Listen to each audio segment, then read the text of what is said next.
السلام علیکم ورحمت الله وبرکاتو. کتونکو دې ټیم کې تاسو ته ډېر زیات اهم پیغام درکوو چونکې د روژې میاشت شروع شوه په سعودي عرب کې نن روژه ده او سبا پاکستان کې روژه انشاءالله.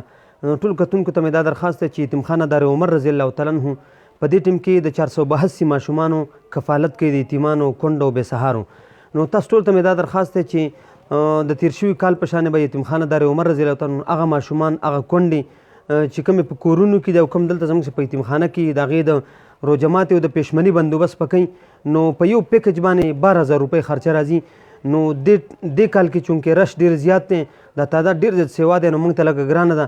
نو ټولو کتونکو ته مې دا درخواست دی چې د چا په کم مد کې وس کېږي چې څوک چاله د نبي علیه السلام فرمان دی چې یاره څوک چاله د روژه ماتې بندوبست وکړي نو د هغې د روژې به ټول ثواب د دې سي، اگر چې هغه په یوه کجوره باندې ولې نه. په روژه کې د روژې د تراوو په یوه سجده باندې 20 لاک نیکۍ میلاویږي. نو دغه شانې چې څنګه د عبادت ثواب د چون دی، دغه شانې په یتیمانو او کونډو او په بېسهارو په غریبو خلکو باندې خرچ کول د ډېر زیات فضایل دي. اکثر کسان په دې روژه کې زکات وباسي. نو ټولو ته مې دا درخواست دی چې راځئ د زکات په مد کې د دې کونډو او د دې بېسهارو بندوبست وکړو، د هغې د روژه ماتې بندوبست وکړو. ډېر خلک په رابطه کې دی زما سره، ډېرې کونډې، ډېر یتیمان، ډېر ماشومان. دا کوم چې زموږ سره دلته دي د دې نه علاوه هم ډېر داسې دي چې هغه زموږ لاسو ته ګوري چې یاره دیو بله له څه وکړي. نو ټولو ته مې دا درخواست دی چې یاره کم از کم دا پیغام چاته ور ولېږو. که څوک ستاسو په د پیغام لیږلو باندې تعاون وکړي نو د هغې ټول ثواب به ستاسو وي.